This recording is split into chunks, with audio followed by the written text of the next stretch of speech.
লক্ষ লক্ষ চাকরিজীবীদের মনে আঘাত করে গতকাল চিরবিদায় নিলেন জাতীয় পে স্কেল। ইন্না নিল্লাহি ওয়া ইন্না ইলাইহি রাজিউন। মরণকালে তার বয়স হয়েছিল দীর্ঘ 1 বছর। প্রোপাগান্ডা এবং তর্কাতর্কি রোগে আক্রান্ত হয়ে দীর্ঘদিন ফেসবুক এবং গণমাধ্যমের আইসিইউতে ভর্তি থাকেন জাতীয় পে স্কেল।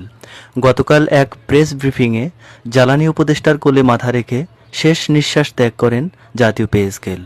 আগামী 1 সপ্তাহ ফেসবুক, টিকটক, ইউটিউব এবং পেপার পত্রিকায় ঘোরাঘুরি করার পর সংসদ ভবনের ডান পাশে দাফন করা হবে। জাতীয় পে স্কেলের মৃত্যুতে শোক প্রকাশ করেন নিম্ন গ্রেডের সরকারি কর্মচারীরা। তারা আশায় ছিলেন পে স্কেল ঘোষণা হলে দারিদ্রতা কাটিয়ে ওঠার। সে আশার ভেতরে এক বালতি ছাই এবং কাঁচা গোবর ঢেলে দিলেন জ্বালানি সহ বিভিন্ন উপদেষ্টারা। ধন্যবাদ।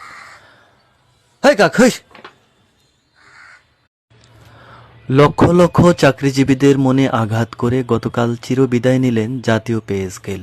ইন্না নিল্লাহি ওয়া ইন্না ইলাইহি রাজিউন। মরণকালে তার বয়স হয়েছিল দীর্ঘ 1 বছর। প্রোপাগান্ডা এবং তর্কাতর্কি রোগে আক্রান্ত হয়ে দীর্ঘদিন ফেসবুক এবং গণমাধ্যমের আইসিইউতে ভর্তি থাকেন জাতীয় পে স্কেল। গতকাল এক প্রেস ব্রিফিংয়ে জ্বালানি উপদেষ্টার কোলে মাথা রেখে শেষ নিঃশ্বাস ত্যাগ করেন জাতীয় পে স্কেল। আগামী 1 সপ্তাহ ফেসবুক, টিকটক, ইউটিউব এবং পেপার পত্রিকায় ঘোরাঘুরি করার পর সংসদ ভবনের ডান পাশে দাফন করা হবে। জাতীয় পে স্কেলের মৃত্যুতে শোক প্রকাশ করেন নিম্ন গ্রেডের সরকারি কর্মচারীরা। তারা আশায় ছিলেন পে স্কেল ঘোষণা হলে দারিদ্রতা কাটিয়ে ওঠার। সে আশার ভেতরে এক বালতি ছাই এবং কাঁচা গোবর ঢেলে দিলেন জ্বালানি সহ বিভিন্ন উপদেষ্টারা। ধন্যবাদ।